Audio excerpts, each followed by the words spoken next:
Hey, yo, man, what time is it? You know what time it is, man. 2 a.m.? Yeah, man. Man, you know what? What's that? It's 8:46, bro. Wow, that's deep. Yeah, you know what time that is. Yeah, man.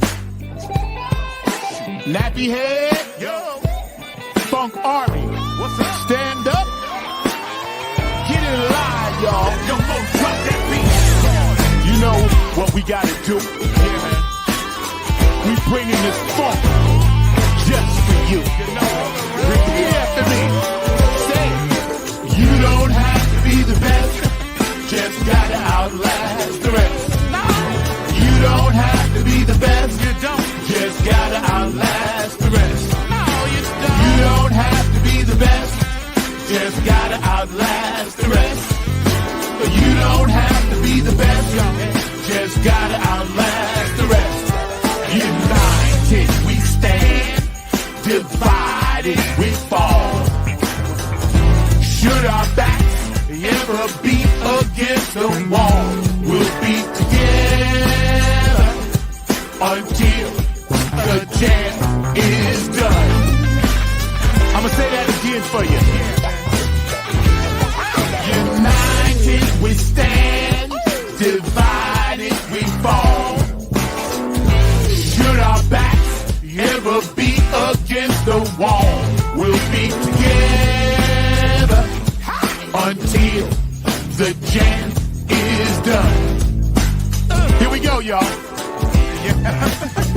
Now let me tell you a little story about United We Stand. It says we're gonna funk across this funkless land. We gon' stand up and let our voices be heard.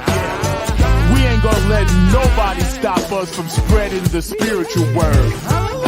The ruthless corporate greedy don't give a damn about the needy. We need everybody in the house to join us on this one, alright? Y'all say, united we stand, divided we fall. Should our backs ever be against the wall, we'll be together until the jam is done. Are y'all out there? You feeling me? United we stand. Come on, y'all. Divided we fall. Should our backs ever be against the wall, we'll be together until the jam is done. Yeah. Check. 1, 2, 1, 2. United we stand. Divided we fall. Funkin' with the poor people most of all, as they poison our mind with food control. Third eye is wise, sacrifice. Wake up and see what they doing to you and me. Keeping a separate product of Illuminati, like the jail cell did my boss John Gotti. Dirty politics and high-priced prostitution reside in all the important positions. Just look around at the injustice in the world. Some forced to live in a deplorable conditions. Watch what we do. This rap is coming up just for you. So sit back, relax, check out our phone calls. The nappy hip-hop army always bumping in your drum. Tweet, the TikTok. The ruthless corporate greedies don't give a damn about the needies. A movement, genocide and homicide is happening all around the world. Promise me this, promise me that, when all the fat cats stabbing us in the back. Man, get off my back, bro. Killing me. Let me see you wave your hand. We all wanna take the stand. Rise up against the corporate man. Let me head all across this land. Oh yeah. Nothing but this new type funk 2022.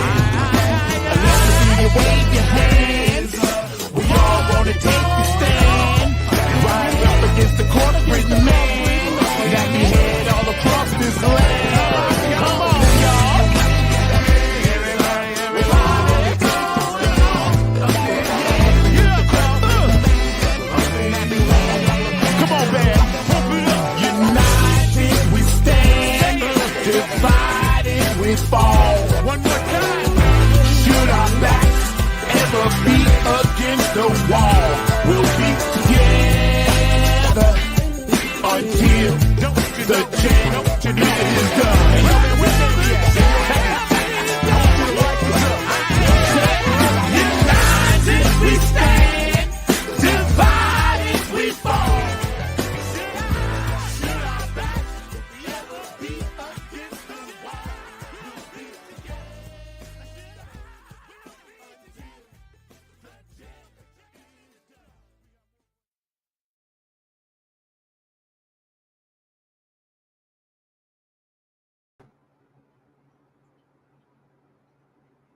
What up? Funk from the front seat, 9 on the Grind TV. Thank you for tuning in. It's going to be a really great show today. You guys are amazing. We're here every Saturday, 12 p.m. Eastern Standard Time. Today is a little special, a little melancholy, a little bittersweet, but, you know, we're going to get through it. And, you know, we won't go into details, but, you know, I'm going to be taking a little break for a while. I'll be running some choice reruns. So you guys, if you have any reruns that you want me to show, please, you know, hit me up and let me know, and we'll put them in. But I got to take some time away. So I just wanted to get that out the way first and say I sincerely thank each and every person that has ever tuned into this show, that has ever watched it. Just give me 1 second. I got to get my light straight. Yeah, something. I don't want it to be too dark. So, yeah, I appreciate each and every person, man, because you guys are amazing, you know. We're trying to do something, and, you know, it's a little something. It's not much, but we try our best, and that's all we can do. Our producer, Mr. Mark Lee, is always down, and, you know, he's been with us from the first day. You know, my guest today, Linda Scheider and George Defunkovich, are regulars on the show, as well as a lot of other people are regulars. So, you know, we just try to have a platform. So, you know, some of us that you know, can't get on the you know, Ed Sullivan show, we can still do our thing. You know, today. Also, I'm honoring, you can see it's a double honor because of, number one, we're going to talk a little bit later about Mr. Sehe, number 24 kid, Willie Mays. Of course, one of the greatest black heroes, not just a baseball player, but a hero. And, you know, he missed, you know, a couple of years in the military, and we'll get into all of that about his stats. But he also did his last year with the Mets, and the New York Mets is my baseball team. So I'm repping them today. It's a double meaning because we're actually doing well. So I appreciate you guys popping in, man, and, you know, having some fun with us. Today, we're going to talk about Juneteenth, and I want to give a shout out to anybody that's watching. Any comments, please keep them in the chat.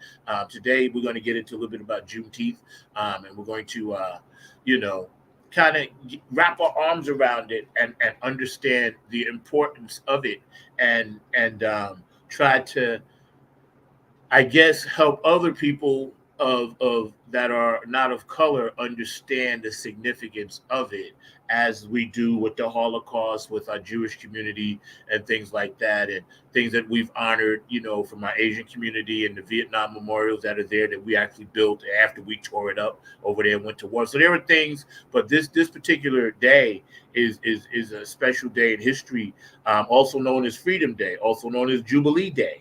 So, you know, we're going to talk a lot. I have a very esteemed, smart person, Mr. Mark Lee, that's going to be leading us in this discussion, because I call him the mayor, the professor, the engineer. He's everything. And he's really important to the Hayti Cultural Center down in Durham. And Mark has his hand on the pulse of the black community here. And we don't ever want anyone to think that we're not, you know, including everybody. We're very inclusive. But sometimes as black people, we don't talk about what we do enough. What's up, Miss April? Shout out, because I heard you turned it up down there. I heard that you ran the thing. And, you know, what's up, Dr. B? But I heard April, you know, you're an event coordinator to the max. So I got to get you to come do some stuff with me, but we'll chat.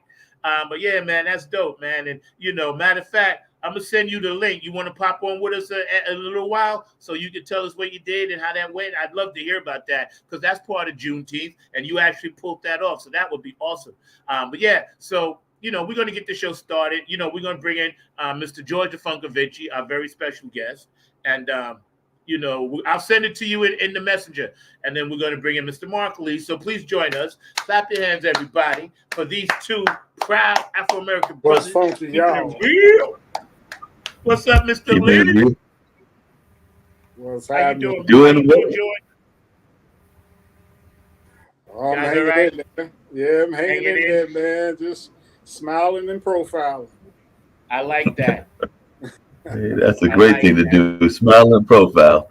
You asked about what was going on, and actually, they've given me a somewhat of a duty at Haytide because not only am I a site coordinator and one of their event planners, but I'm now considered one of their historians. So I've actually done a couple of things around Juneteenth, even over the last couple of weeks and everything. As a matter of fact, I had a webinar that involved some of our government officials and all along those lines. So I actually did that on yesterday. There was a young lady, Devon Young, that actually portrayed what was going on when those folks were freed in Texas and how they reacted. And she actually dressed up in the costume pieces. Hold on 1 quick second, Mark. Hold on.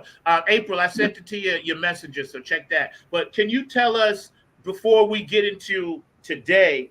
I want to go because we got plenty of time. I want to go Yeah. back to the beginning. Let's start there. Let's go back to when it was actually going down and what actually happened there. Was it a slave auction? Was it a day that we came through and said, okay, that particular area we're now set free? Tell us, because see, I'm No, one, and this is my own fault. I don't really know. So educate me. no, Start me from the no. beginning. That's what I was going to do. Even with what we did with the governor and all along the governor's office and all along those lines here in North Carolina. But what happened is that, as many people know, the Emancipation Proclamation was the end of the Civil War. So it was actually declared on January 1st, 1863. But unfortunately, or fortunately, depending on how you want to put out your perception and everything, it took a while for it to get to all of the parts of the freed community. So it was actually on June 19th, 2.5 years later, that the word got to the slaves in Texas, to be exact, Galveston, Texas, and all along those lines. So even though the president had made a declaration 2.5 years earlier saying that all folks were freed that were of African American descendants and all in that space that would have been part of the slave economy and all along those lines, it took it 2.5 years for it actually to get to that area, and it actually the final word was arrived on June 19th, 1865, which is why the holiday is called Juneteenth and why it is celebrated on June 19th. So it's literally the day that the folks there in Galveston, Texas, got the word that they were free. So they've actually been free for a few years. Only their slave owners and other people had not let them know that. So there are some theories that some of the folks might have been intentionally derailed because they were getting by horseback and a number of other things. So they might have not wanted us to get the word that we were freed and everything, because that freedom had actually been declared 2.5 years earlier. So that particular area, they didn't know. Weren't Yep. telling people. They did not know that they were free. They did not know until the federal troops arrived in Galveston, Texas, to take control of the state and ensure that all the enslaved people were free. So they were actually under federal order to actually be free. But we're talking the 18th century, so that then of course there were resistance forces going on. So the federal troops actually had to come there to Galveston to let folks know that they were free. So they were sitting there thinking that they were still enslaved for a number of years. So June 19th, 1865, the day enslaved African Americans in Galveston, Texas, learned that they were free. Yes. While President Lincoln had issued the Emancipation. So that's basically what you're mentioning that went down. Yeah. George, what are your thoughts on that since you actually lived in Texas? Well, it's obvious that they didn't want us to know that Right. we were free because they needed people to work their fields. Exactly. See, they were getting all this free labor and 2 years straight. Now, if anybody needed to do some reparations, because they were free and doing free work, and didn't know it. They didn't want to tell them. You see? Yeah, they didn't want to give up the money that they even spent on slaves and the money they were making off slaves. Right. See? I think that's messed up. I got to think that was the 13th Amendment, right? That makes sense? Yeah. That was the 13th Amendment. Well, it's a shame that our government still is doing the same BS today, and we'll get into that because we still slaves. But how it's crazy that you got to put something in writing that says another human being can just be that. You know, that hurts me to my core because as a black man with my DNA coming from my ancestors, thank you, ancestors. I always got my girl LL telling me that. It bothers me that you have to have that in your system and see it today. Still, the racism and the placism and the systemic racism and things that are said going on that people don't even realize how they hurt people like that. You know, hold on 1 second. Go ahead, Mark. Take this for a second, man. No, I was just going to say, but you got some people out there, and I know that George would probably agree with me as well. But you've got people in the 21st century, this particular year that we are here, that will not necessarily even think that what Zach just mentioned, with his systemic racism, exists. I've got a number of friends of mine, including some that are European American, that will tell me that if you bring up redlining or if you bring up some of the things that are going on now, that you are talking from the past. And while I understand it's important for us to understand our history, otherwise you are destined to repeat that history if you don't understand where you came from. And all along those lines, what happens is that too often they feel that we have won the gains and have not dealt with the success that we've had and everything. But sometimes that's not always the case.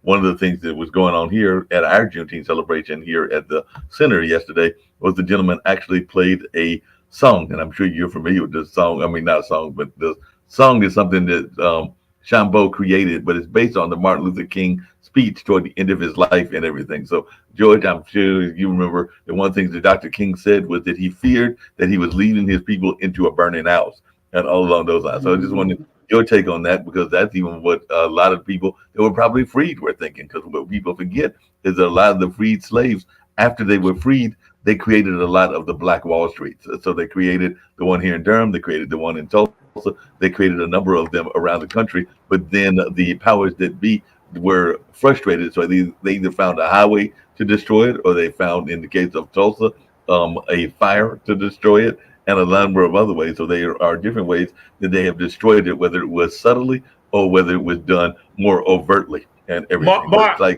gotta tell you something. Something's wrong with the links, because I sent it to April, I sent it to Linda, but they can't get on. Now, I sent them this link, so I don't know. You guys hold tight. We'll get you in, but I don't know what's going on with it, because it was the same link. So Linda said she was backstage. Yeah, she's not backstage on this her? one. I did not see her at all. No, she's not backstage. Right. And you sent her to the specific. Right. It took me the second time to click. Linda's on here link. now. Linda's here now. There we go. Wow. Hi, Linda. Hey, Linda. On your show. Good. And if you're watching, I just sent the link in the actual chat. Oh, that might have helped with the issue. Okay. No. That was April. I was saying for you, I don't know, because George said he had to reboot and do it twice. How are you? Welcome. Good to be here as always. Yeah, good. We So were what I just. missed? Oh, go ahead. What I missed? I was just telling before I popped in. You didn't miss We were much, talking because about- we were just getting started. Mark was telling us about Juneteenth, and then we were going to. Oh yeah, I wanted to just kind of give you a lot of information I found on that. Awesome. You know, it started because, of all places, Texas waited 3 years after the Emancipation Proclamation was signed to let their slaves go. A Union general had to go down to Texas and actually with troops to make them let those people off slavery. It took them 3 years to acknowledge that had happened, and they were keeping those people in bondage for all those years. Yeah, Mark was just telling us that about, I wanted your opinion, because George is speaking about that as well. And we wait for April. I think she's back there now, Mark, right? April's here. Yeah, she's there. Hi, April. Hey. I know you did something dope. Yeah, I don't know why the link didn't work the first time. It's the same link. So sometimes, I don't know. But welcome. But I wanted to ask you, Linda, when you think of Juneteenth and Afro-American heroes and music and sports people, because we're going to talk about Willie Mays later too. What comes to your mind emotionally? Well, the first thing was just Texas holding on to their slaves like that. That was a horrible thing, a nasty thing for them to do, but kind of like in sync with the whole issue of slavery from the get-go. You know, they had those people under their thumb, made them stay there on the plantations 3 extra years while everybody else was finally getting freedom and moving on with their lives because they had that option to do that. That kind of messed me up. And I've been watching this thing about the LA Clippers, the guy that owned the Clippers, how racist he was and how he treated his crew, his players like slaves once again, until they finally had to kick him out of the league because he was so arbitrary and intensely racist, and other things were going on with him. It's just like, you know, we go 2 steps forward always, but somebody's always trying to push us back to square one again. I feel that pressure too. It never stops. Yeah, that's right. April, George was telling us all the wonderful things that you did, and I'm gonna let you get into that. I don't know how much time you have, but thank you for joining us. How you been? Oh, good. I've been busy for the last month, though. I know. I've been trying to keep track. I watch on Facebook when I feel good enough to watch. So congratulations. You know, good job out there. Well done. Tell us a little bit about just one of the things that you did yesterday concerning Juneteenth down in Texas. Oh, we popped it down here. I'm with the Juneteenth Freedom Coalition, and this year they put me full charge of the Juneteenth celebration. So I worked it out. We had entertainers from 10 to 8 that night. So, you know, we had some awesome vendors and some awesome musicians. I put up in between running around all day, getting everybody organized, the vendors, the food vendors, the musicians. I had an assistant with me, one of my band sisters, June. So she was my stage manager. She had the paperwork. She was getting everybody lined it up, and we wrote it all day. And if I tell you it was awesome, it was awesome. We had some awesome spoken word,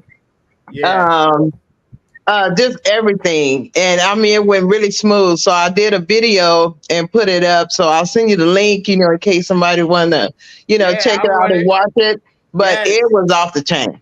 Yes. Now, there's a few things I wanted to mention in the beginning. We had some transitions. Willie Mays, of course, Bill Walton, the basketball player, Donald Sutherland, you know, the actor yesterday. It's Pride Month, so for everybody out there, I always recognize Pride Month. So I don't want you guys to think that I never forget, because I never forget. For those of you watching out there, we understand these things are very important to Funk from the Front Seat, as they are to you. So we support it all, especially the funk. But George, I want to get back to you. Mark, I want you to tell us your thought about why did it take, and I'm going to let everybody answer this or speak on it. Why do you think it took so long for the federal government, our government that enslaved us, to finally do this? Well, you know what? It's kind of weird to me. Once again, a lot of these states are not celebrating Juneteenth. In my own household, neither person that works in a regular job was allowed the option to stay home for that day. Right. So I'm assuming if it's happening here, it must have been, I mean, it was kind of like a very low key for it to be a federal holiday and not to be recognized like all the others that they have finally let slide through, like MLK Day and 4th of July. It didn't get that kind of love. And so I don't really feel like it's been really acknowledged properly. That's what Mark and I was talking about. Mark, go ahead.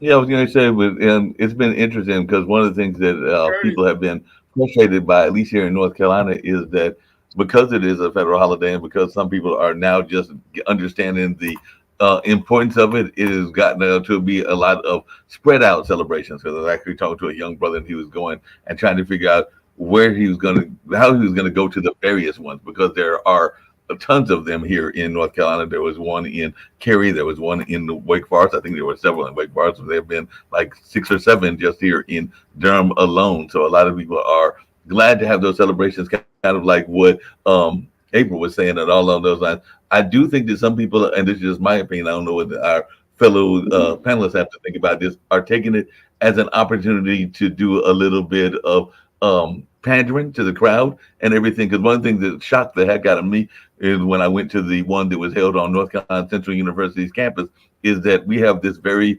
conservative brother that is running for governor, that is our lieutenant governor. He has some very inflammatory things to say about the LGBT community and about women. As a matter of fact, he said that women, the reason that there is a rise in the children that don't have both parents is because you ladies don't know how to hold your skirts down, which I think is very inflammatory. And all of those.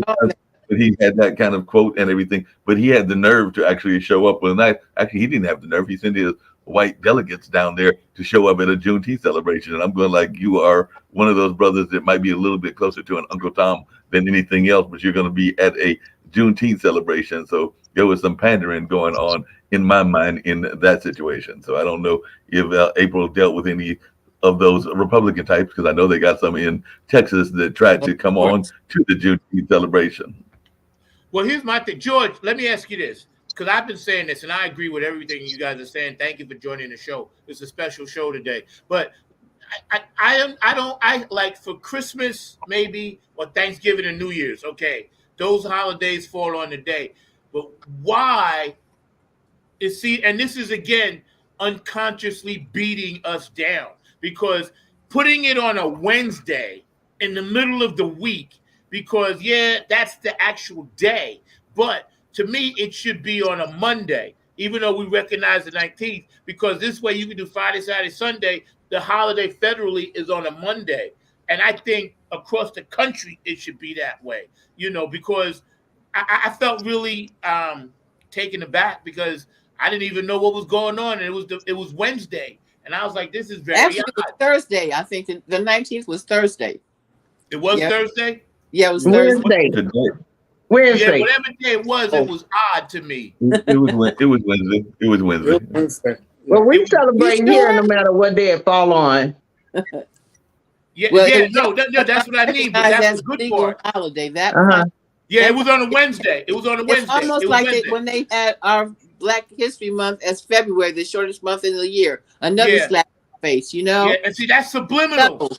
Yep, that's purposely done. And I'm not saying everybody that's of non-color is evil. I love everybody, but the powers that be, George, be doing that. What are your thoughts? Yeah, it's a way to keep their thumb on us. They don't take the thumb off; they just move it to the side a little bit. You see, that's what it is. We deserve a full 31 day, month. We deserve to have a 4-day weekend come Juneteenth. Because even when I was in the military, they didn't even recognize Juneteenth at all. Serving. Well, it just became a holiday in 2021. It was a holiday in Houston from Texas in 1980 as a state holiday, but it became a federal when Biden put it in 2021. But it's not getting the recognition that I think it deserves. Yes, right. Because some people still have to work. Yeah. And they should be off to celebrate. So a federal holiday is supposed to be a day off, and that was not happening. Right. I know it wasn't happening here in Kansas City. I think if we didn't celebrate it here in Texas, if we got the holiday, but if we didn't do nothing, it'd be under the rug. Oh, of course. Yeah. Yeah, we have to acknowledge it every year. Yes, and not just in Texas. It should be a national situation where it's recognized across the board. Right. It's a shame that it's not. That was an important day. We were actually finally free of slavery. Exactly. It doesn't seem to be a big deal to most people. Yeah, you too. You're right about that. That bothers me too, because I don't understand why, and this, again, I'm not, racist at all. I love everybody, Right. I don't understand why, we have to, the Holocaust, okay, bang, Oh, the Vietnam Memorial. After we went there and had a war with them, destroyed it, but then we go back and fix it. And then we talk so much about the Holocaust and we're going to do this and that. And I grit that. I ain't mad at that. But, you know, what they did, and I was going to bring this up at the second half of the show, but I got to bring it up now. We ain't going to even take a break. What they did in Oklahoma recently to those people sitting on that panel right there, those 4 people that were like 100 years old, after their whole neighborhood was annihilated. Yes. And then they denied them for years. And they just did it again. They just did it like 2 weeks ago. That was the final thing. Right, Mark? Yeah, and they still deny a lot of things going on in that space and everything. But as I've told you, Zach, and I think I brought it up to Linda and others on some past shows, while I love the institutions that I am part of, meaning the Hayti Heritage Center and everything, I also, because like I said, I've become one of their main historians, there are subliminal messages that they put out as well, and even the ways that they celebrate Juneteenth can be subliminal messages, because if you were to come here and see the sanctuary, or what was our historical sanctuary, which is now the Performance Hall, the most prominent stained glass is the one of Washington Duke, and all along those lines. So just imagine that if you had just recently been freed, and because he gave some money and had that moment of vanity and was doing a subliminal message, that while you're doing your service, his picture is even higher than that of Jesus Christ, and Jesus Christ is actually portrayed as a white person as well. So you've got all these subliminal messages that are going out at that same time. So just imagine if you are a person that had just recently been freed and you're in the middle of your congregation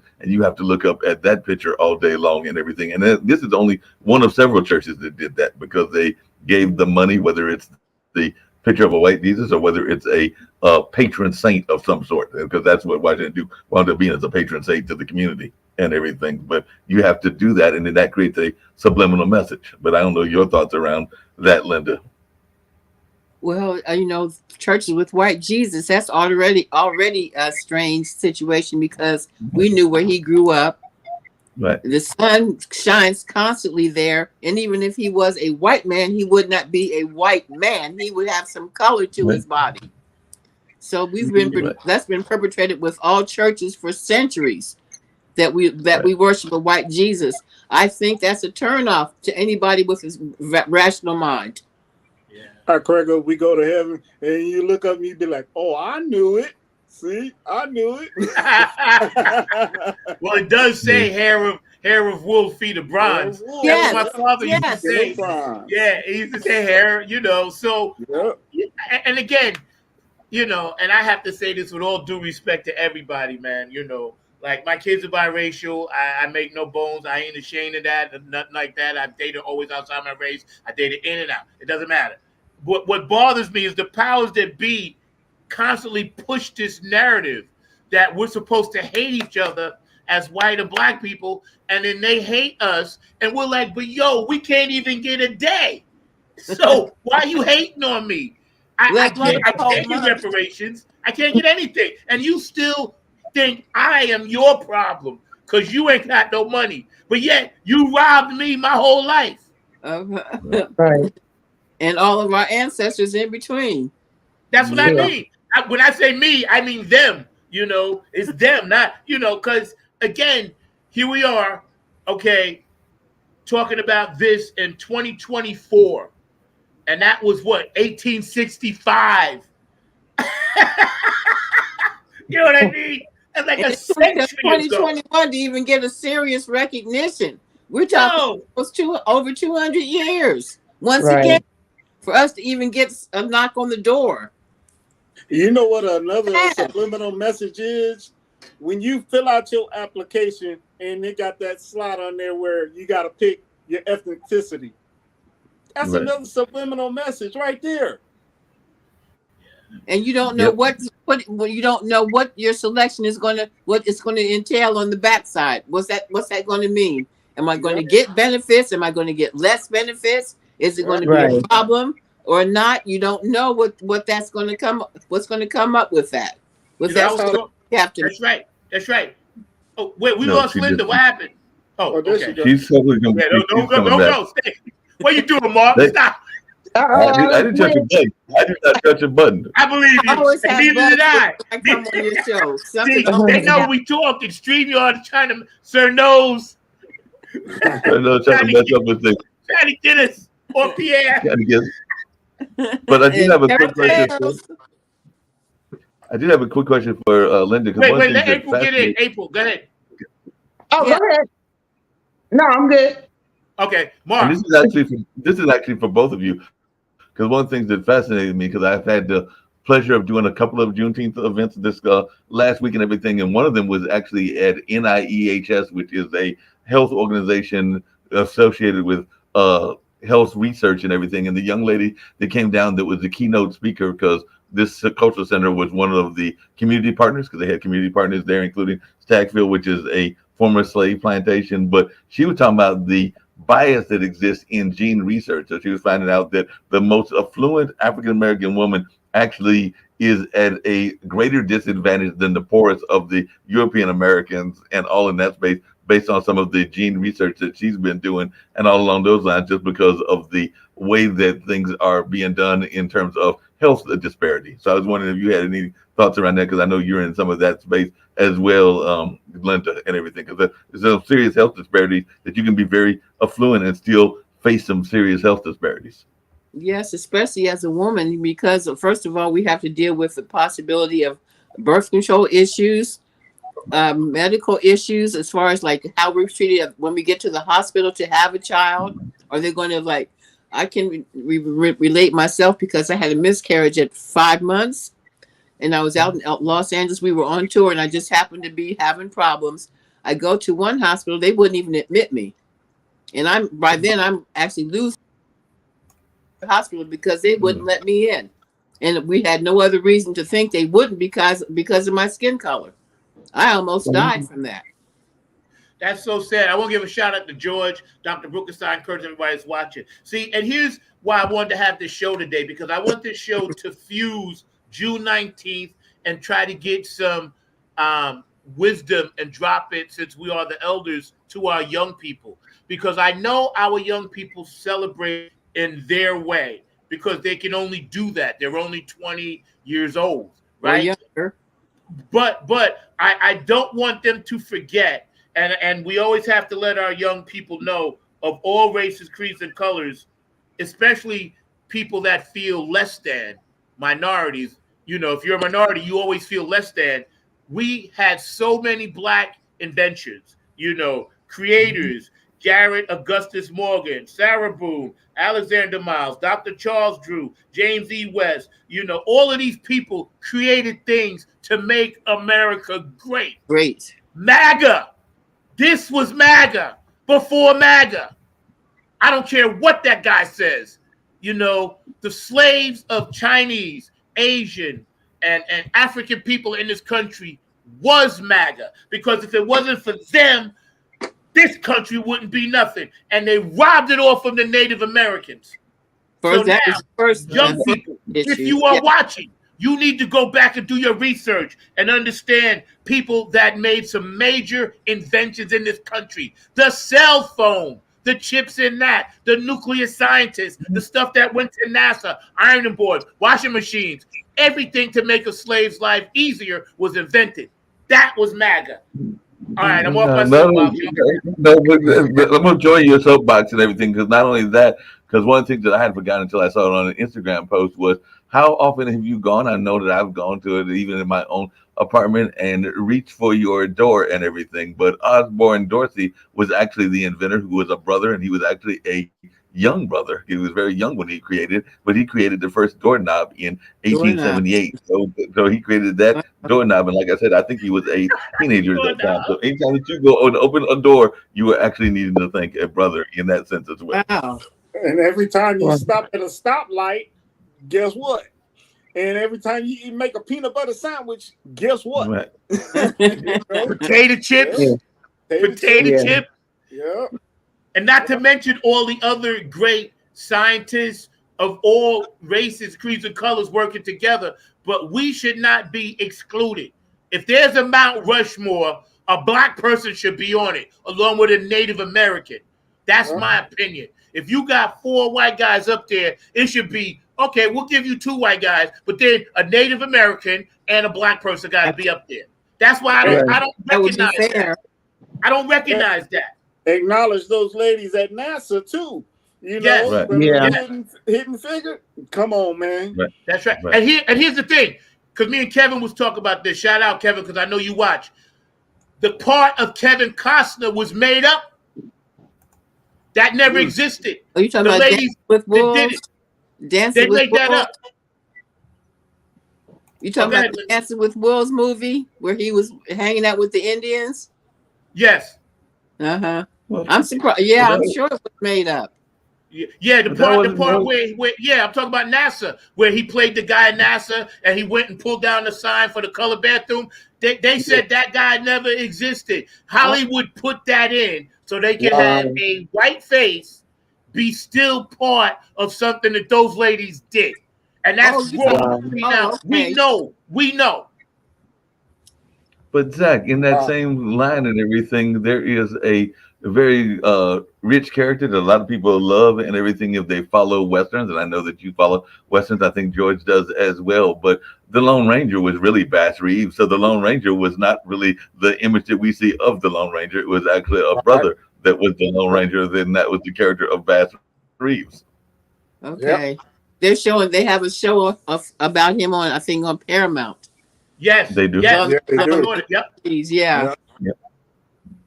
But he And was the he- original so- Lone So Ranger. it's depicted he was, of course, an issue of racism constantly while he was doing his job as a lawman, constantly Yeah. running it to people that were trying to hang him or, accuse him of things and trying to get him out of the way.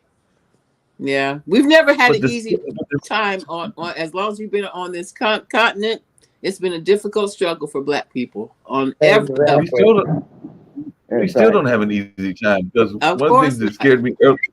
Yeah, because one of the things that scared me is that there was 2 artists that are. One of the artists has still got his art up and everything, but the other one is down there from near the Macon, Georgia area and everything. And he literally had to go back home today because he did a mural, and it was a mural that was historically oriented. And as he even told me yesterday, it was some Southern redneck types that have already defaced his mural. So he's gonna have to go back to try to repair the mural because it's been defaced. So we've got some of those redneck types that are still trying to destroy the things that we have created, even when we are creating new things. Oh yeah. You know, it's funny And because if a Republican person gets in the White House, that's just the beginning of how intense it could actually get, in my opinion. Yeah. It's a lot getting ready to pop off. That's why Yes, we got to yeah. get our young people's mind right. They have got to start thinking rationally. Unfortunately, their schools they've been deprived of education about some of the things we're talking about in the schools. It's been taken out of the curriculum. Exactly. Yeah. So You would think they the way they still can find out anything relevant is to look it up themselves. And we have to hope that they have the energy to do that. Go ahead, April. No, I was disagreeing because even some of our posts when we were posting for the Juneteenth events, I had to check it daily because they would come on and make comments like "F you" and your Black Lives Really? Matter, and I Wow. don't know why this nonsense is popping up, and Wow. I'll click on and take a screenshot to save it, but several posts that you see, with Black events, you'll see comments on it from, different races and things like that. Mm-hmm. And I think it's uncalled for because I don't know, for one, what makes them so much better than everybody else, because, like they have these demonstrations where they have a brown egg and a white egg and they crack them open, they the same. Uh-huh. So I don't know where they get that in their mind that they better or they made different or whatever, because they're not. They're So taught I that see from- all they're kind taught of. that from childhood, April. They learn that Huh? from childhood. In certain families, they're taught that from childhood. Oh, And yeah. that's Yeah, definitely. It Oh. don't make sense. I read the comments, I didn't even reply. I just took it down, took a screenshot, just in case, but also made sure we had security inside and outside. But, we also had a lot of military there, the Buffalo Soldiers and different organizations. So I'm not gonna go no further than that. But we always keep our eyes open, for events like that because it's so much hate on what you're trying to do to bring you down, color. Yeah, No I'm glad one- you mentioned that because George, you in the military. I want you to give people a brief synopsis of the Buffalo Soldiers. Yeah, man. They it's there. Racism is big time in the military. The Buffalo Soldiers, I mean, they doing a good thing by letting us know that the history of the brothers being back in the wars, because that'll get swept under the rug too if nobody said Right. anything. You see? So when I was in the military, yeah, man, it is deep with the racism. Okay. And I mean, to this day, and that's why it's rough on us being in the military. You see, Yeah. that's why I didn't force none of my boys to go to the military. I didn't force them. I ain't said nothing to them. Racism is you're not born with it. No, it's Right, tough. you're not. It's taught. You see. Mhm. Do you guys think that, as we get this information out to young people, and we want all of them to come together? I know my daughter's 20, my other one's 16. They have a different mindset about racism than say our generation because they're working together more, but they don't have any power. See, that's the difference. Everybody says, "Oh, well, look around. Everything is great, this and that." I was like, yeah, but who has the power? That's the problem. We're not in positions of power. Yes, we'll have one minority here or the lady Cortez. They're trying to run her out of New York, which I back her all the time. They mess with her constantly. There's a few people. But then we have shills. And I ain't going to mention the names, but y'all know who they are. They're getting paid $30 million here. $500 million there to shoot a basketball, to hit a baseball, this and that. And you don't never see them coming out and saying, listen, it's about power and equality. What am I going to do with $300 million? They're giving this to me to keep my mouth shut. If you got a platform that big, you should be on every mountaintop shouting like, yo. Well, one issue that they have with those people that are in the sports world making that kind of money, most of their contracts do not allow them to do anything like that. They even have to be careful about what kind of clothes they wear when they show up at the stadiums. They can't come in comfortable with suit and ties. Yeah. They can't. They're not allowed to be political, or they lose their money. And that's really that makes sense. Yeah. Most of their contracts have that stipulation about their PR aspects, what they can and can't do. Yeah. What I noticed over the years, we do not teach our race. Do not teach our kids racism. We teach our kids to keep our eyes open and watch out for it, so we don't get caught up in it. Yeah. See, that's a major It's almost difference. imperative to do that. Yeah, Especially young males, black males. we have a mental green book in our head. I tried to explain this once to someone, and they just can't get it. And it ain't nobody's fault. It's just what it is.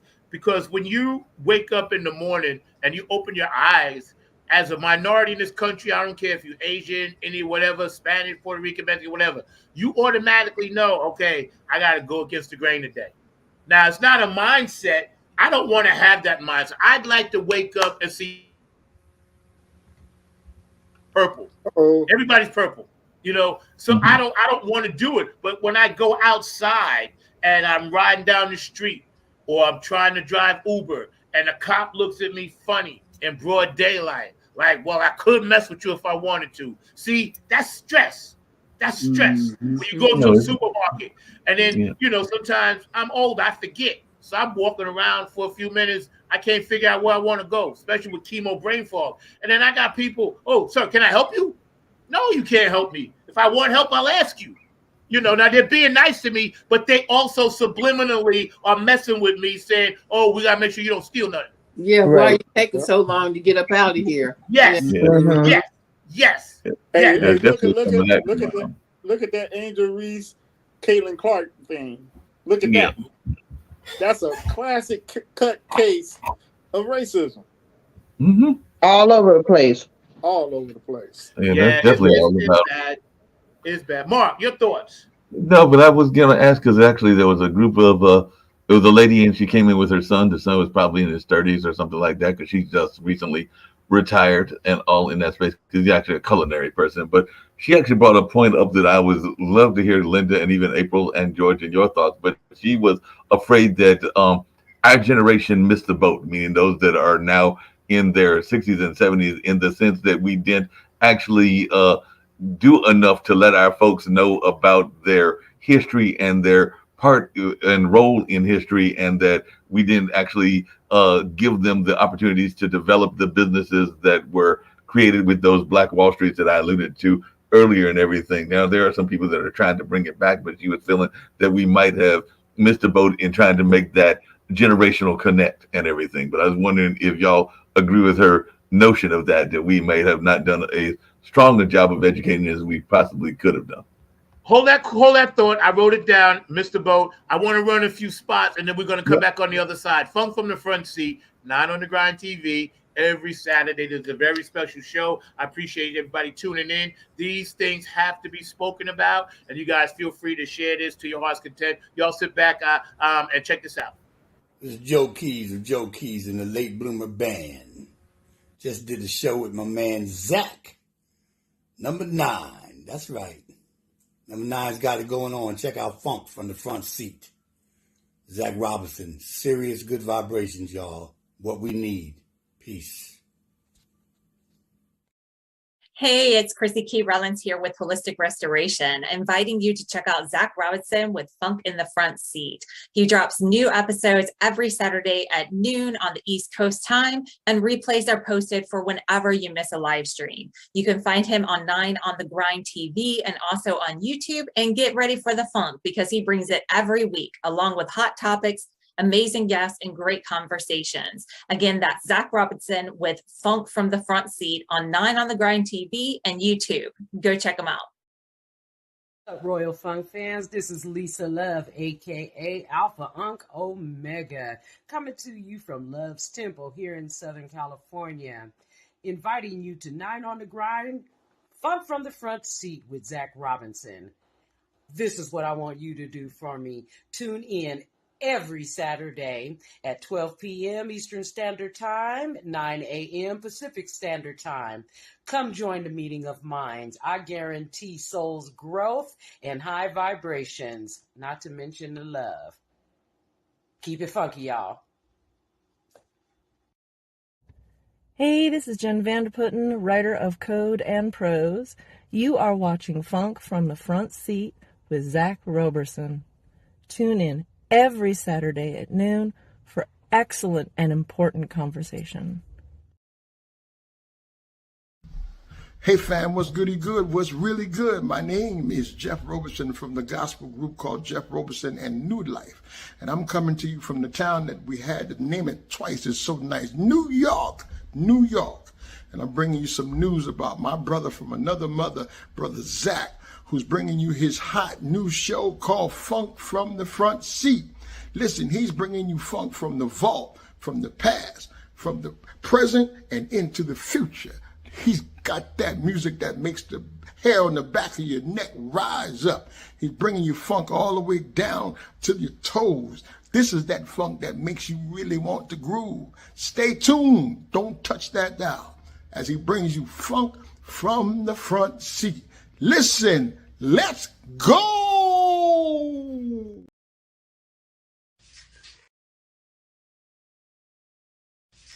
Hey, this is Keith Jackson with P-Funk Radio, inviting you to check out my brother Zach Robinson with Funk from the Front Seat. Saturdays, 12 noon on the East Coast and 9 a.m. on the West Coast. It all happens on 9 on the Grind TV and also on YouTube. Great guest, great conversation each and every Saturday. That's Funk from the Front Seat with Zach Robinson on 9 on the Grind TV and YouTube. Check him out. All right, y'all heard it there from some peeps, and also shout out P-Funk Radio. JTRP, thank you always for pumping that funk for us. Gabe Gonzalez, of course. Larry Funkster Jones on Saturday. Peppermint Patty and Boosie Collins, Carline Clinton, and Mr. George Dr. Funkenstein Clinton, of course. HJ Entertainment, Kane and Jams, Tony Cam, Funk All Stars, Nappy at Funk Army, Oak City Music Collective down here. Afterglow 92416, Donna, I love you. Q&A Entertainment. Brooke Clagett, our Funk Angel, doing a lot of great stuff out there. Patricia Dioria, Curtis Wilcox and Jordan Funk Vinci, also with all this artwork and graphics that I have. Dr. Brookenstein joining us right now. Thank you for always being by my side. DJ Coccolino in Italy, thank you for playing our stuff. Robin Circular P, I love that funk group. David Webb of the Funk Chronicles, thank you for putting us in the Funk Hall of Fame. And also my friend in Ireland, Elizabetta, I know you on vacation in Spain now. I saw the post, so have a good time over there. Everybody watching, thank you for tuning in. We're really doing deep dives into why this Juneteenth thing is what it is, the good, the bad, and, you know, everything that goes with it. Now, Mark, first of all, David, welcome.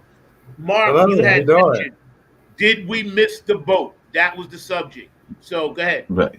We missed the boat. Yeah, that's Go ahead. I'm sorry. Go ahead. yeah. No, I was just saying that we missed the boat in terms of passing the information to the generations, and also in terms of being unified. Because one of the things that the young fella said, the young brother was here, that was the son, was that there is a Project 2025. I know that definitely Linda is aware of that, and it's kind of the MAGA playbook and all along those lines, but we have not really come up with our own version of that, because we were actually more unified. We would probably be doing a much better job. So I was just wondering our thoughts as to whether we need to be more unified and have a greater plan, and also teach our young people about the history that we have in a more profound kind of way. Well, I think, you know, that's dinner table conversation in a black family. You know, that's something that should be discussed, because children are not learning it in schools. They have to be taught some of their history someplace, and but what better place than with their own family?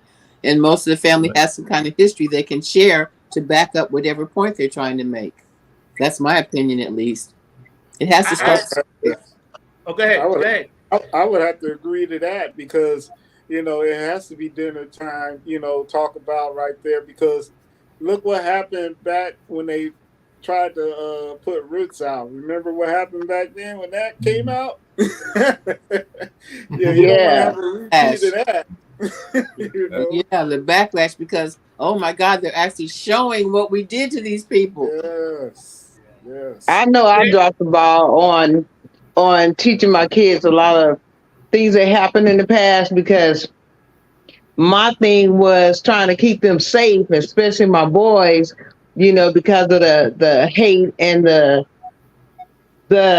everything that goes on, you know, with our kids growing up, especially, you know, our boys, and like Babe said, trying to get them home in one piece every night, wherever they're going. The first thing to do is, when they walk in the door, take a breath, because you never know if they're going to make it home. That's a stressful issue in every black family with black males involved. Yo, David, you were going to jump in with something before. Yeah. I was going to say, basically, I agree with everything what you guys are saying, especially Linda, about, you know, teaching our children ourselves, you know, about our Black history, because the schools aren't teaching anything at all right now. So, and of course, that's because of people like Ron DeSantis in Florida that keep wanting to try to take all the Black curriculum out of the schools, which is ridiculous. I don't understand why he's doing that. But yeah, we need to teach our children more about Black history, more about where we come from, you know, more about, you know, the Emancipation Proclamation and the Juneteenth and all this stuff that they need to know about their own history. Mm-hmm. Yeah. See, I was pretty fortunate. We're not getting it in school anymore. It's been eliminated in most states in this country. Black history, Native American history, anything that's not focusing on the white establishment. So let's check it out systematically. And I was going to say, I was pretty fortunate. My dad did have the Book of Enoch. He had books about Egypt in our house. So me and my sister learned about our history. But let's check out this is how they systemically broke it down. Because if you think back to our generation, we had wood shop, metal shop, home economics, you know, you could learn different trades. And when they started taking those trades out, along with the music and arts, Correct. that was a huge part of our community and culture. Yes. Because we've always gravitated, besides sports, towards music and the arts. And you Exactly. take that out and you dumb it down, and then you start saying, well, we're going to censor what you say. And I remember on Lawrence Welk, I once asked my father, now this had to be like 1967 something. I said, Daddy, I said, how come there's only one black guy dancing with all those people? And he said, that's the quota. And I said, well, what does the quota mean? What is quota? And he said, that means that you're only allowed a certain amount. And I said, even as a kid, I was like, but that's wrong. Just I like said, Leslie "That is 10 years Uggams on old." that show that she Token was. black. Remember Leslie Uggams? She started off as the only black face on a orchestra. Yeah, show. yeah. What was the name? I can't remember the name of the guy whose show it was, but there she was, all by herself, surrounded by a white band, a white host, and a white audience. Yeah. See, now, if we're Spike indoctrinated, Lee, and I that's think, was it Spike Jones or Spike Lee? No, Spike Jones, I think, was the name of the show. I think. okay. I advise everybody to go back and YouTube Soul, because I watched some of those episodes the other day. Stevie Wonder, P-Funk was on there, Al Green, you know. So it's on. It was Channel 13 in New York, but they're on YouTube now, and you could go back and watch these shows. It was pre-Soul Train. But getting back to this, if they were doing this to us the whole time, and we still trying to achieve and overcome that and being great and doing great things, and it's still now it's 2024, everything to me should be wiped out. The two-party system wiped out. You know, and we have to figure out how to get spirituality back into these kids. I don't care about religion, but their spirit is broken. Well, they can move to Louisiana and have the Ten world Commandments needs on a the wall. reset. Well, If they move to Louisiana, they have the 10 Commandments on the wall now. Yep. Yeah, they took the. And that was, you know, that's very intense for a Republican to be doing that with the state of the Republican Party. It's like he's kind of backslapping Christianity, you know. So they took the Bible I out of just school got a long time ago. That was one of the bigger issues right there. So I don't know. Yeah. When they did that, you already knew where everything else was going, because they haven't lined it up where they do pieces at a time. And see, the only reason I keep up with a lot of things that's going on, because I'm also with an organization called Act for SA, where you know, we protest and, you know, we meet on you know, different things that's going on in the world, especially in San Antonio, and brutality and things against, you know, minorities, you know. So it's very interesting. I learned a lot. And then when I was younger, when I had kids, I used to volunteer for the juvenile justice system. And I learned a lot of things, you know, with the kids that used to get, you know, picked up, you know, just little things here and there. But over the years, you know, I've always, you know, been in all these type of organizations, because it helps me learn what's going on in the world more, you know, than just sitting here and listening at the news. So that's why I'm involved in so many things, you know, because our people get the short stick of everything. Always. You know what's funny? I don't even watch the news. I talk to people. That's my news. Like, this is my news. I'm getting my news right now. Right. You know, nothing against the news, because it's a program. It's a TV program. It's like, to me, and this is nothing against it, the bottom scroll is where the real truth is. If you ever watch Fox or CNN or whatever, right? But you know what I watch, April? I watch BBC News, because BBC News, like every other news thing, they're going to do propaganda for their own country, but they tell the truth about America. Everybody else, yeah. Yeah, they do. And I found some stuff out. I was like, what?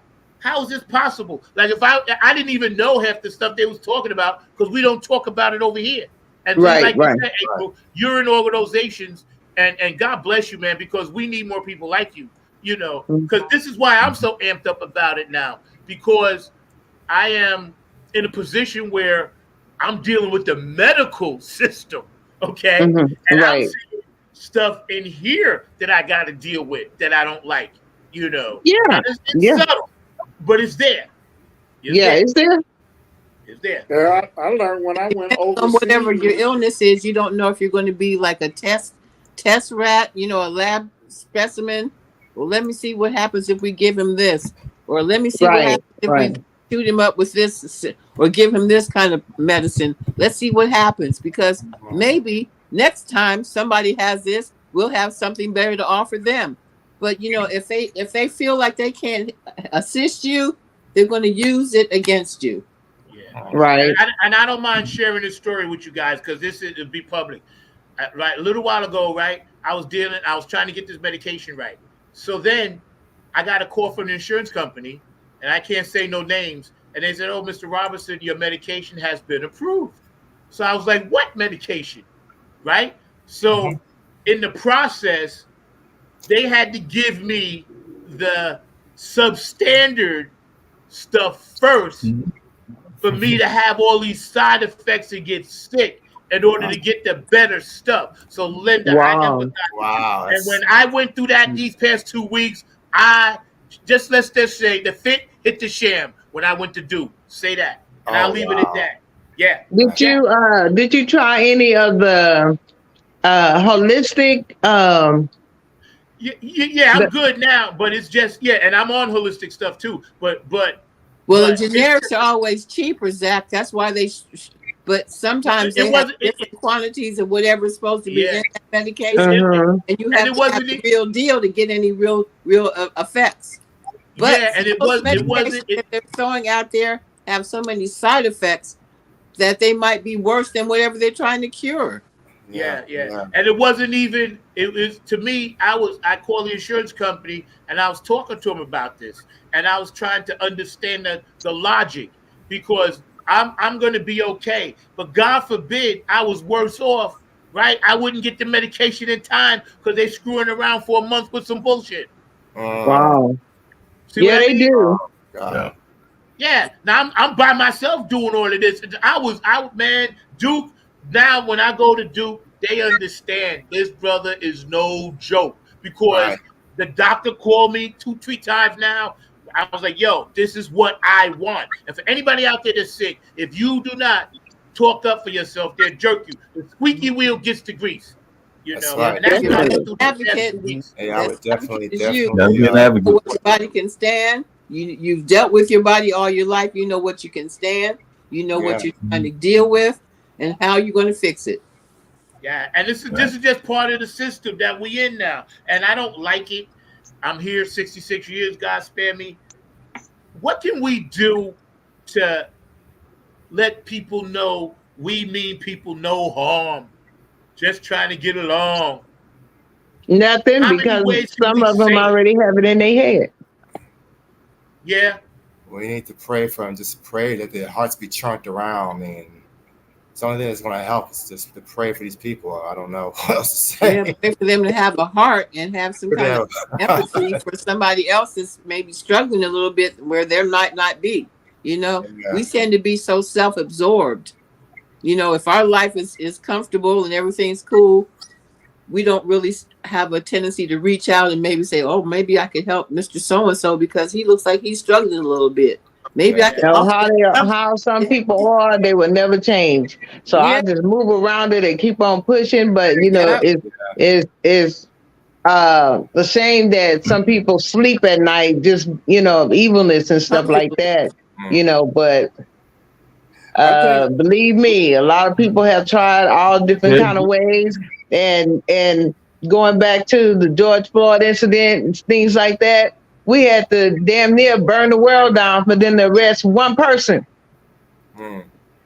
You know, so things like that just don't make sense. You know, how much hatred is going on, because we shouldn't even have to get to that point where the whole half the world is fighting for this issue, burning up stuff, tearing up stuff, just everything to arrest one person, and that's a racial issue. And I say that to say that it could be one person, it could be 1 million people, but you had that one hatred, going on, or however many people in that group, And I don't care what, they don't have a heart to change. Well, that one person usually represents millions of people in this country. Exactly. So he's just taking liberties because he knows it's probably going to be okay with that faction of people in this country. You know, they're going to find a reason to say he was supposed to do that. Oh, it's okay he did that. Of course he's supposed to hold that black man down. He's a white man. Yeah. You know, there's 170 countries that participate in a National Day of Prayer, but we don't do it here. It's always the first time in March, first week in March, first Monday or something in March. There's like 170 countries that do that, and we don't do it. We don't shut it down. They literally shut down the country for like 15, 20 minutes. Okay. You heard of that, right? Y'all heard of that? No, I've heard of that. We don't even think about that. Yeah. I've seen it. Yeah. I know in Europe, our life- Australia. I think in our lifetime, we'll never see the change, but in the future, because of interracial relationships, that's going to make it change because everybody's going to be of color. Okay? Yeah. So, well, you know what I think? The interracial tendency is probably the only way they'll be comfortable enough with black people because they won't be so black. Right. They can look at them, a little bit more of themselves, and that make it a little easier to deal with us if we all kind of look the same. In the future, ain't nobody gonna need a suntan.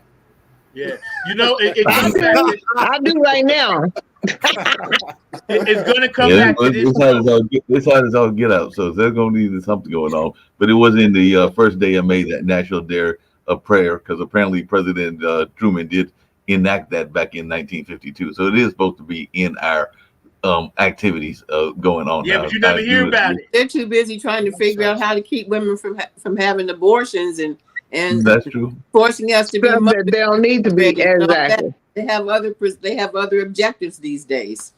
I hate to interrupt y'all, but I'm gonna have to make a move. I got, you see this little one right here, right? Well, I gotta comb my hair and stuff. We gotta make a move. She gotta look cute when we leave. So, thanks for having me and everything. And I'll talk to y'all later. All right, happy Juneteenth. Okay. All right. Okay. I mean, one thing Chris to hanging out with us. That's right. In the hat. Amazing things down there in Texas. My baby, my Chanel. Deep in the heart of Texas. Say my hair's not combed yet, but I'm down here somewhere, all in my pouch. Look at Chanel. All right. Well, you know, they did erect a monument to the brother who instigated the 1980 Juneteenth for Texas. They built a statue to him in Galveston, I think. Oh, that's awesome. To honor him for doing that, you know. So there's been some recognition, but it's not. Yeah, really, it's slow but coming. A major deal in this country. Before we get into Willie Mays, I want to ask the panel: do you think if Malcolm X, Medgar Evers, Rosa Parks, and Martin Luther King came back today, 2024, what would they think? They would they'd be pissed. Well, I think Martin would be very discouraged at how far backwards we've gone. Yeah. Just off the top of my head, right, first thing. not Malcolm just X how far is back. very angry that things have not gotten more involved with us in this country. Rosa Parks, I think she would kind of be a little disappointed as well. You know, Medgar Evers down south, there's not been much movement since he was killed. So, you know, I think they'd all would have to be taking a second look and saying, "Oh my God, you know what happened? We've stalled." Not only what happened, not only what happened, I think that they would be. I think I've said that before on this show as well as other shows, that they would be highly disappointed because I mean That's what I'm saying. Yes, I agree. Of course. Because I kind of alluded to it earlier and everything, but from Chaos to Community, Martin Luther King wrote that book, and he definitely had a lot of the issues that Zach and others have talked about on this show during the time that we've been doing this show, which is everything from homelessness to the things that are going on with our transportation and the violence in the community and a number of other things, and even the wars and the way that we handle wars. These were all issues that Dr. King was speaking about in the 60s and the 50s. This is the year 2024. So we're talking about 60 or 75 years later, and a lot of things that he was talking about, we have not dealt with. I also agree, because it's kind of what I alluded to earlier, because there was a performer that did a piece when they were talking about bringing that he did not realize he was integrating his people into a burning house. And I think the house has been burning even greater in this day and time and everything. So I think Dr. King would definitely be frustrated by the fact that we haven't got further than we should and everything. And I think there are others as well, because one of the things I was going to allude to in that same conversation, because I kind of agree with y'all and with what y'all were saying, but there can be some commonalities that can be found as well. So if there are groups that are feeling that they are being oppressed in one form or fashion or another, I do think that while there are some that are too far gone, and I definitely think that y'all are right in that sense, that there are some that we can find some common ground with. Because one of the things that I have, it was a book and I think a movie as well, but The Best of Enemies was about two folks, one from that was a part of the Klan, the other that was a labor activist, and both of them were in Durham. And one was a black woman, the other was a white gentleman that was literally part of the Klan establishment, but they found some common goals and some common interests in terms of what they could do to come together and fight and unify, because a lot of times the poorest of the white gentlemen and the riches of the African American community might find that they have some common goals that they can fight for and everything. Yeah, I think. And that takes conversation. You know, you have to get to know your enemy, because you never know when he might become an ally. That's and right. you might Jump in. him to be that, you know. Jump in, David.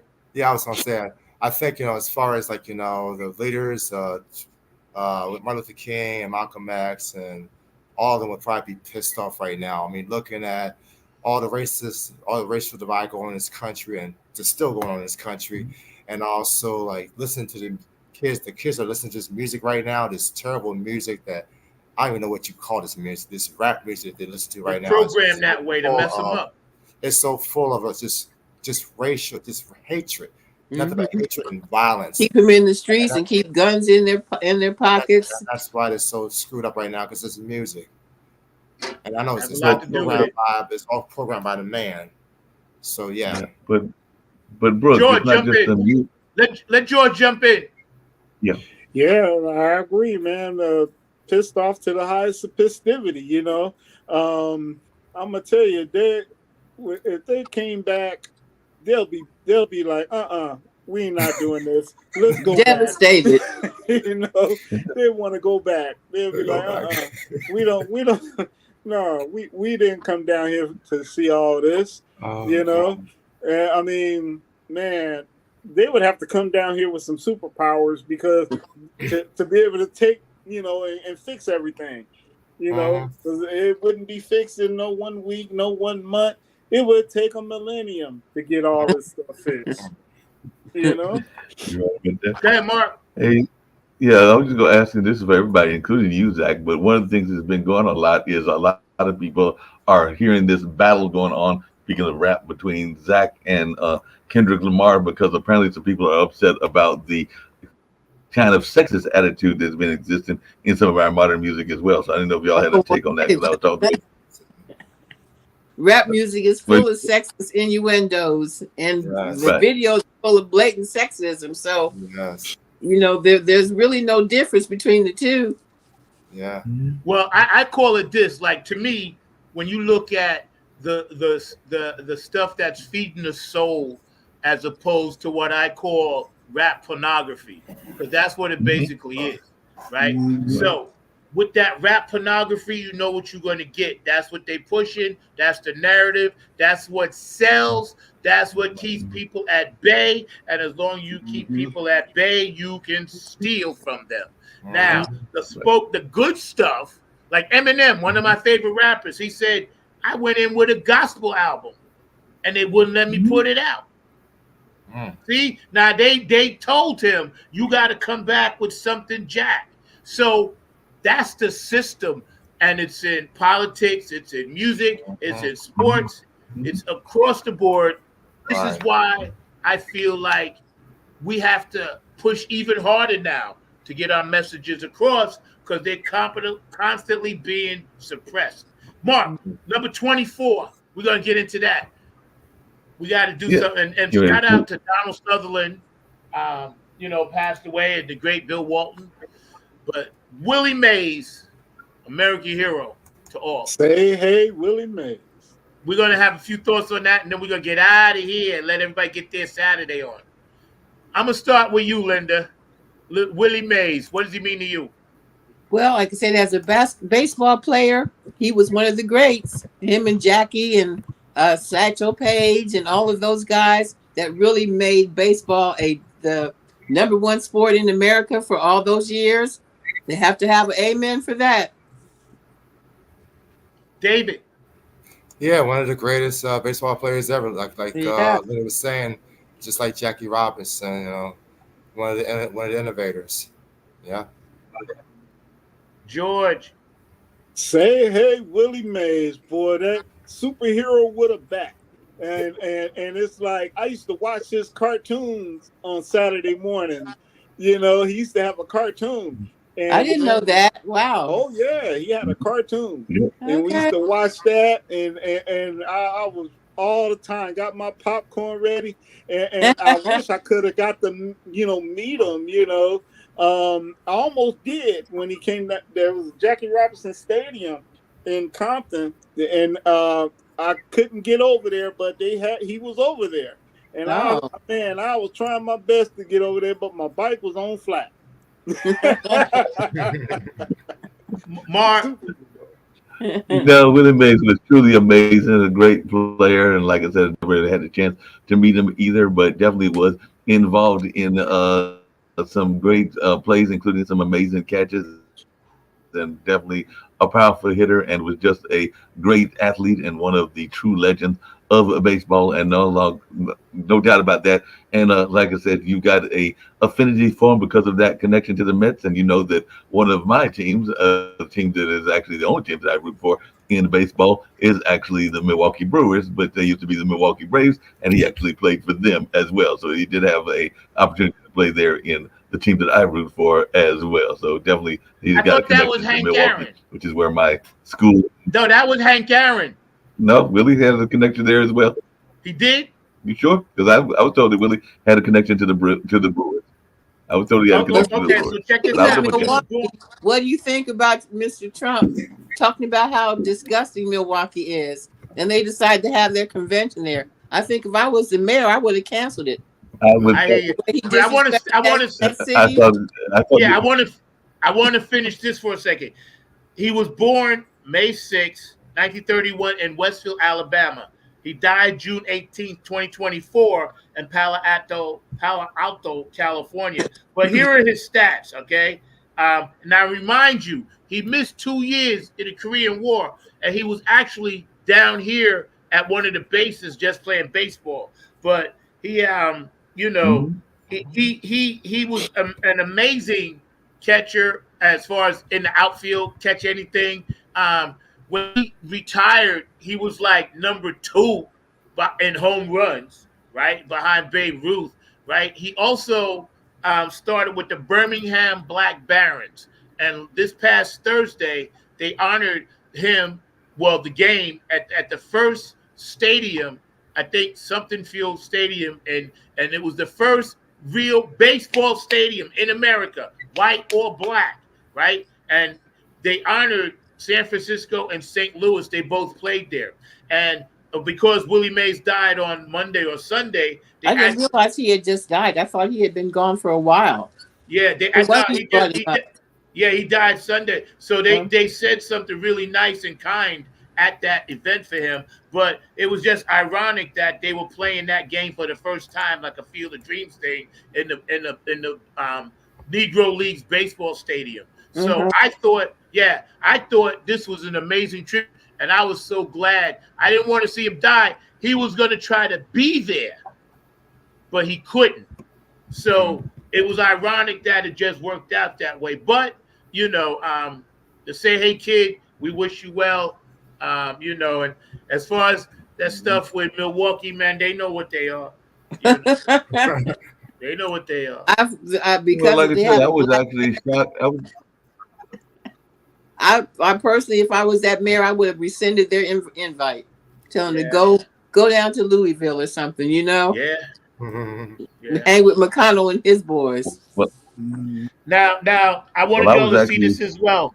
Hold on, Mark. Hold on. My Negro League, because I went to the Negro League Museum. Okay, and this is an actual hat Where is from it? the Negro League Museum. Yeah, I've been there. Where is it? They brought it they brought it all around when I lived in New York. I believe it's actually in like St. Louis or Kansas City, maybe. But what they did when it was the anniversary, like they brought the whole thing in trailers to Shea Stadium, and we all went there at the Mets game. And you could walk in there, you could see they brought the whole thing because nobody even knew that the thing existed. So they promoted it. Major League Baseball did it, and they brought it all around the country. And we got a chance to see Satchel Paige's jersey, to see the old baseball mitts. Josh Gibson, the greatest home run hitter ever. His picture was in there with his bat. You know, Willie Mays, Hank Aaron, all the players in the major leagues that were in the Negro Leagues before, we got a chance to see how they started. And I'm telling you, if you ever get a chance, Negro League, go look at some of the films. Go check it out because, again, that was MAGA. That was MAGA, right? yeah. That was MAGA, making America great. These guys couldn't even sleep in the same hotel. Of course But they not. were entertaining thousands and thousands of people. Baseball cards, kids, jerseys, this, that. Yep. Thank you, Willie. All right. Yo, I'm gonna give y'all the last word. Mark, let's get out of here. I'm gonna give y'all the last word on anything you want to talk about. Thank you all for joining. It's been a great show. For those of you watching live, I'll be back in about a month. I'm gonna take a month off. I need a break, and we're gonna do some really nice reruns. Yeah, I have to rest. It's just I got a lot going on. Yeah, I'll be all right, but you know, I got to pull it back. It's been 4 years plus. So I have so much. Mark and I, with all you guys, we have so much content. So we'll be putting stuff on. It'll still be on. But thank you guys. I wanted to touch on Juneteenth. I wanted to have all you guys on. Willie Mays, this and that, and the third. Linda, I'm gonna give you the full screen, and you go ahead. Well, as always, I'm worried about our political future in this country. Like that Milwaukee thing was just so irreverent. I'm like, well, why would you even decide to have your convention someplace where you find distasteful? Like I said, go down to Louisville. You're McConnell. You guys are friends again. Go have your convention down there where you have somebody that you can relate to. I'm just so sick of how things are going in America that I'm very despondent. So that's kind of where my head's at a lot lately. So I'm done. It's Dr. Brookenstein right here. I just want to say, for everybody that's in the Northeast, just make sure you keep yourself hydrated. It's very hot up here. It's like 100 degrees, almost 100 degrees, 103-degree heat index. So just keep yourself hydrated. Make sure you drink plenty of water. Make sure you get somewhere where it's nice and cool. Stay safe. I don't want you to pass out, have a heat stroke or heat exhaustion or anything like that. Just make sure you stay safe. And also for all our Black people, just continue to do continue to do the right thing. Continue just to do the right thing. And I'm praying for everybody right now that everyone will have a great summer, and praying for you, Zach, that you will have what you need. You know what I'm talking about. That's all I got to say. God bless. Hey, George Funkavinci Hudson here, and I would like to say that, man, this racism thing needs to stop, period. I mean, it can come to a cold halt, but, people got to be willing to do that, and, I don't see that happening in the near future, but, hopefully one day it will stop. And then that's when everybody will truly be a free entity out here, and we may never see it in our lifetime, but maybe our great grandkids can see that, and just keep your hearts and your minds on the one, keep God first, make your funk the P. That's what. like I told folks earlier, I was actually surprised that Milwaukee was picked to be the site for the Republican convention, but that will be going on. We've also got that debate coming up this week as well, so we'll see how that debate goes on. I'm very interested in seeing how that transpires and what happens. I'm hoping that Biden has a strong showing and all along those lines, but it'll be interesting to see, even though I'm hearing that the Teamsters president might be speaking at the Republican convention, so it'll be interesting to see how that goes as well. But definitely, these are some very trying times, and we need to be prepared to deal with these trying times. And definitely, if you've got some health things going on, definitely do everything you can to get better and to get well. You know, I'm speaking to you, but also some other friends of mine as well. But definitely, we've got to find a way to stay healthy and stay well, and also get this history and know this history so that we don't have the danger of repeating it and all along those lines. And like I was telling Zach earlier today and everything, I learned that an acquaintance of mine had actually transitioned, and he transitioned and all in that space when his son found him and all along those lines. So one of the things that I would urge everybody to do is check on your neighbors, because you never know what they might be going through, whether that's around their health or around other things as well. So check on the neighbors that are there. They might need your hand. They might even need your assistance in some of the things that they're going in all along those lines. You might even be able to bring them some food or some goods or just some kind words as well. So I'll leave it on that note. Definitely go out there and check on your friends and your acquaintances. Y'all heard it here. We're going to bring them back in a minute to all say goodbye. But my last words are going to be simply this: peace, love, and harmony, right? Let's all take this journey into the light. It doesn't matter what race, creed, color, gender, sexual orientation. None of that stuff matters. This is what matters. I love you for just who you are. And you don't have to hate me for me being me. And I don't have to hate you for you being you. So if we all can keep that thought in mind, next time we listen to somebody that is 1,000 miles away in DC telling you in Wyoming, telling you in Mexico, telling you in Florida to hate, to spew hate, to be hateful, and to do hateful things. And then you don't have to be a gangbang in California or Chicago or New York or North Carolina. You don't have to shoot somebody simply because they have on a pair of Air Jordans and you don't. Black people, you don't have to hate yourself. Look at your history and all the things that we've done since Egypt and Kemet. So don't think that now because your DNA has changed. It has not changed. You carry your ancestors' DNA. You carry Medgar Evers. You carry Rosa Parks. You carry Martin Luther King. You carry the Native Americans. You carry all of those people inside your DNA. They were about peace and love. You didn't see Medgar Evers trying to shoot Martin Luther King. You didn't see Martin Luther King trying to assassinate Malcolm X. So, black people, why are we hating on each other? Crabs in the barrel. Stop doing it. That's my number one pet peeve, and I can't stand it. And I just hope we stop it. And as far as the young people, we love you. We don't need you trying to commit suicide. Please let somebody help you. We don't need you feeling bad about yourself. There is nothing wrong with you. So stop letting society trick you into believing you're less than what you're supposed to be, which is kings and queens. For that, I love y'all. Funk from the front seat. I'll see y'all when I come back. I don't know when that's going to be, but I appreciate it, man, because it's been nothing but love and nothing but fun. So, you know, I'm a shout out to all y'all. Shout out to the Funky fans. Shout out to everybody. And I think, Mark, I want to close this with maybe Revolution. If you got that queued up, can you cue that up? Do we have Revolution in there? You said that we didn't have Revolution. Oh, we don't have Revolution. We didn't have Revolution last time. Okay, that's okay. You know what? United We Stand. How about Funk Not Fight? No, we got Flag on the Funk. We do have that. Let's run with Flag on the Funk. Is that the video? Is that the music? I'm trying to go down here and see which one it is. Because I forget. I know I'm. Wait. David Brooks, I like your PSA. Oh, yeah, about the water. That was dope. But one thing, men, get your prostate checked. Simple blood test.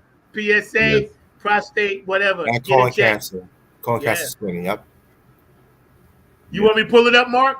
I got it. Please. You got it. Go for it.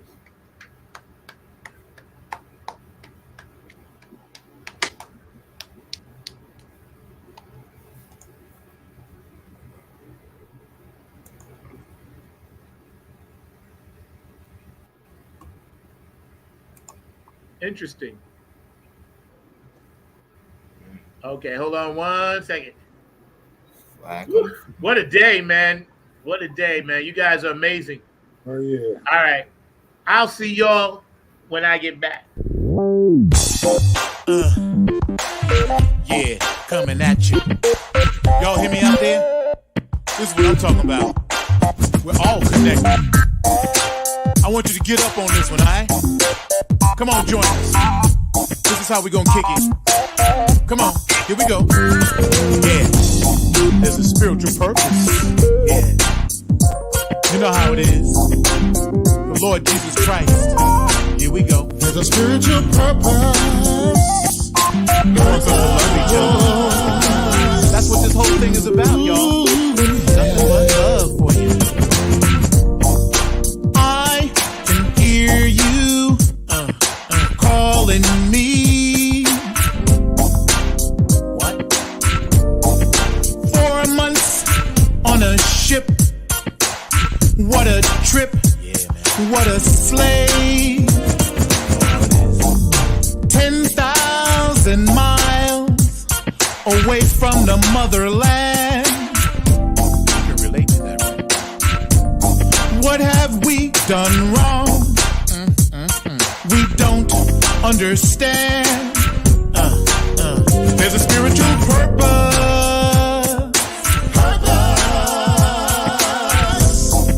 For everyone in the world, there's a spiritual purpose.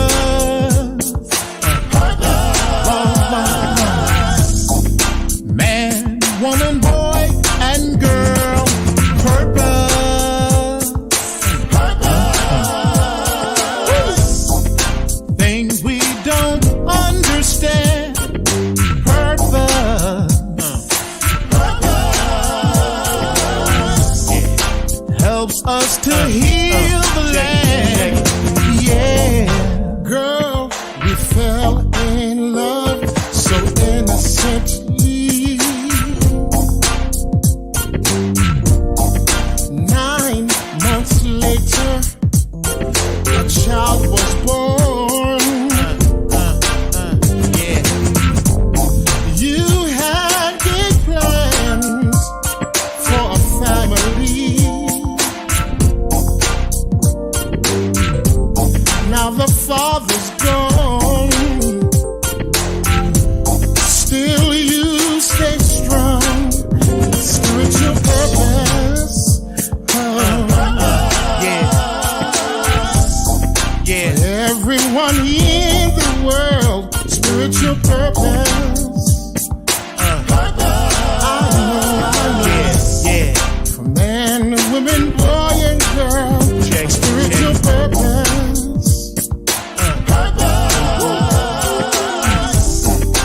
Things we don't understand, spiritual purpose.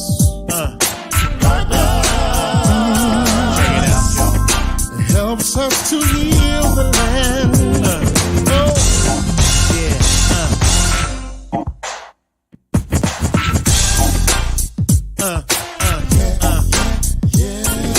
Sometimes we have to cry. Yeah. All the children of the world, man, woman, boy, and girl. Things we don't understand. Yeah. Helps us to heal the land. There's a purpose for everything. Everybody